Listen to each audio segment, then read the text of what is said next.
Hi, this is Sean D'Souza, and you're listening to the 3-Month Vacation Podcast. This podcast isn't some magic trick about how to work less. Instead, it's about how to really enjoy the work that you do and to enjoy your vacation time.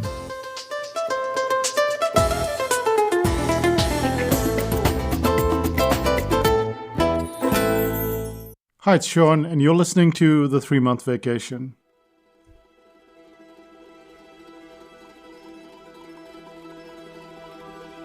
I didn't think that title would ever be so odd to say, but every time I say it these days, it seems so strange because the whole world, all of us, eventually got to some stage of lockdown. And I don't know where you are right now or what stage of lockdown you are in. But I think that at some level we had a situation and there's gratitude for that situation. My first level of gratitude starts with our neighbors. We kind of knew our neighbors. We'd say hi and they'd come across for dinner a few times. But the lockdown got us to behave in a totally different way. For instance, when I'm at the store, I will text them and ask them if they want something. And they do the same. Even with my own family, their store visits are pretty individual. So we go to the store by ourselves, we buy our own stuff, we come back. But with the neighbors, we tend to get stuff for each other. And they really stepped in when we got back from India from our holiday. This was back in February. We had to put ourselves in voluntary isolation for what we thought would be just 14 days. But as we finished our own self-isolation, the country went into lockdown and we were stuck. So in those early days, yes, family pitched in, but the neighbors brought stuff for us. They left it at our door and they did other things, like they realized that I'm never going to mow the lawn. So they mowed the lawn for us.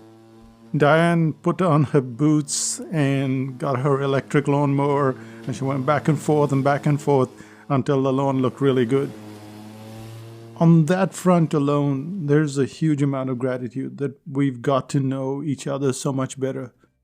But even at home, that lockdown has made such a big difference. And for me, that was a good thing because Renuka started to cook every night. Now, Renuka would cook before, but on weekdays, my niece Marcia comes over and she had to be mentored. So she leaves around 7:30, and after maths and all that stuff, Renuka would be too tired to cook. But Marcia has been at home for the past month and a half, which is when Renuka stepped in to cook Indian vegetarian dishes. She's been outstanding at it. You know how it is when you like to cook. I mean, you can be really good at cooking, but you still enjoy it when someone else makes something. It's a completely different take on sometimes the same dish, but she's been making completely different dishes. She makes pasta and stuff, but Indian food was not something that she had tackled, not to that degree. And the lockdown got her to explore some Indian meals, and they're superb.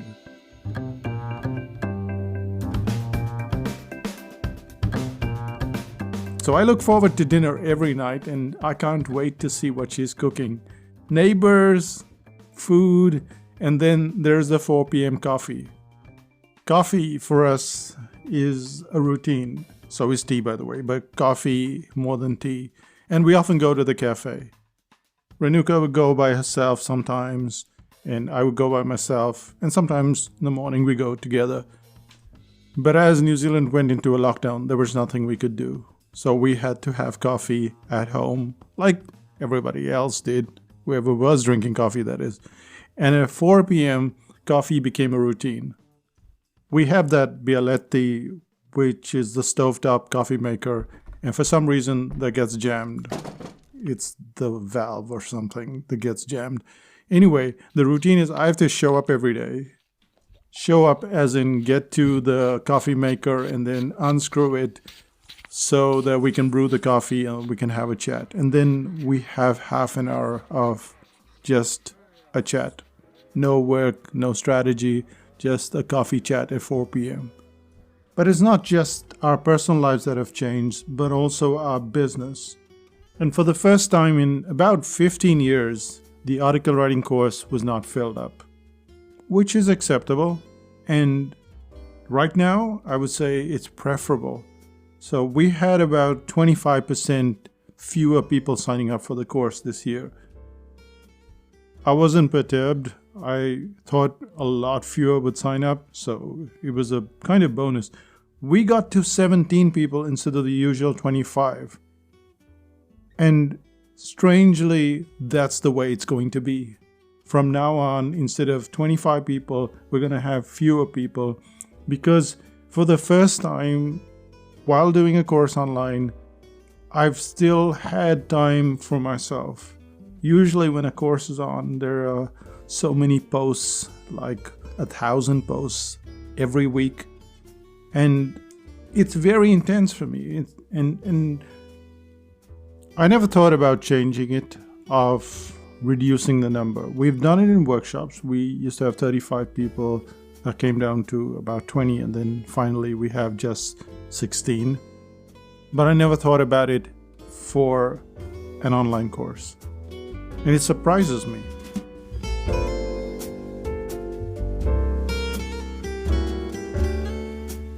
Because there was always a certain level of stress conducting these online courses. And now I feel so much better. This is what this lockdown, this pandemic, this crisis has caused.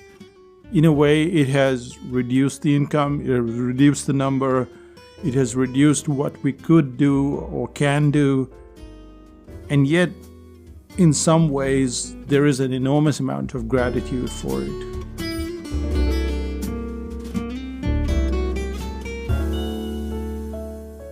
I don't know how it is with you. I just hope you're doing well. And I hope that you, in turn, are able to express some gratitude for what this whole scenario has brought. Because that's what life is all about, I guess. It's just good times and not so good times. And we learn so much more from the not so good times rather than from the constant, hey, we're having a party zone. That's my lockdown gratitude. And I'm not even sure I wanted to post this podcast because I didn't know if anybody wanted to listen to what I had to say. But if it helps you, let me know. Send me an email. Thank you again for listening. Bye for now. Bye-bye. Still listening? Well, you can send me an email telling me why you are grateful for the lockdown and how it has changed your life. Send it to Sean@psychotactics.com and I'll respond. Bye for now and see you in 5000 BC. Bye-bye.